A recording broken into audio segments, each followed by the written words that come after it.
অনর বাংলাদেশের বাজারে লো বাজেটের মধ্যে রিলিজ করে দিয়েছে তাদের একটা নতুন স্মার্টফোন অনর X6B। ফোনটার দাম রাখা হয়েছে 15,000 টাকা।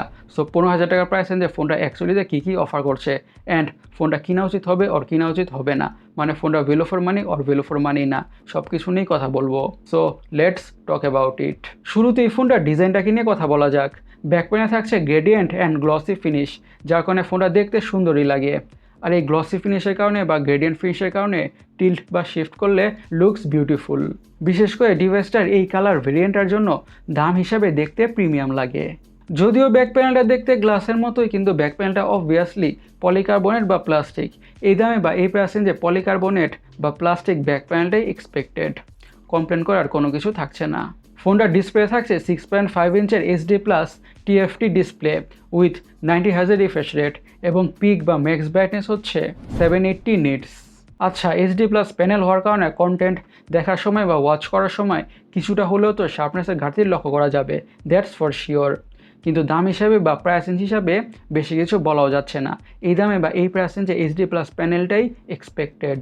আবার এটাও ঠিক, মিনিমাম ডিস্টেন্স থেকে কন্টেন্ট ওয়াচ করলে বা দেখলে তেমন একটা বেশি শার্পনেসের ঘাটতি লক্ষ্য করা যাবে না। কন্টেন্ট দেখে বা ভিডিও ওয়াচ করে অথবা গেমিং করে মোটামুটি ভালোভাবে এনজয় করা যাবে এই ডিসপ্লে প্যানেলে, বিশেষ করে দামটাকে অথবা প্রাইসটাকে কনসিডার করলে অথবা মাথায় রাখলে। অ্যান্ড অলসো HD+ প্যানেল হওয়ার কারণে পারফরমেন্স ডিপার্টমেন্টে কিছুটা বেনিফিট পাওয়া যাবে, সেটা নিয়ে চিপসেট নিয়ে বা প্রসেসর নিয়ে কথা বলার সময় বলছি। র্যাম এবং স্টোরেজ ভেরিয়েন্টসের কথা বলে থাকছে 6GB র্যাম আর 128GB স্টোরেজ, আর SD কার্ডের মাধ্যমে স্টোরেজকে বাড়ানোর সুবিধা থাকছে। এখন ফোনটার হার্ডটাকে নিয়ে বা চিপসেটটাকে নিয়ে কথা বলে ইউজ করা হয়েছে মিডিয়াটেক হিলিও G85। এটা একটা 12 ন্যানোমিটার বেসড অক্টাকোর প্রসেসর।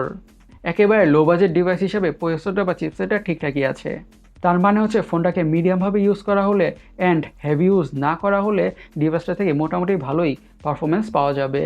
টুকটাক গেমিং, সোশ্যাল মিডিয়া ইউজিং, ইউটিউবে ভিডিও ওয়াচ করা বা মুভিস ওয়াচ করা, এমন যত ধরনের নর্মাল কাজ বা টাস্ক আছে ফোনটা মোটামুটি ভালোভাবে পারফর্ম করে ফেলবে।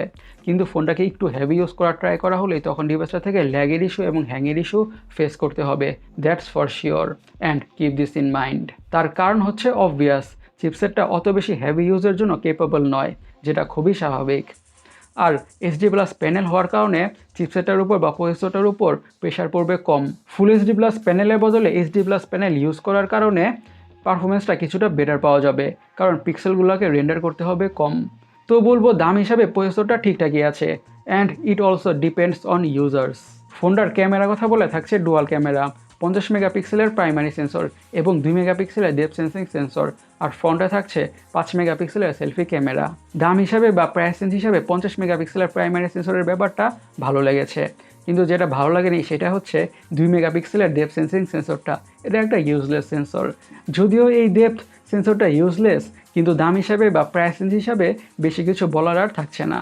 কিন্তু যেটা বলার থাকছে সেটা হচ্ছে 5 মেগাপিক্সেলের সেলফি ক্যামেরার ব্যাপারটা।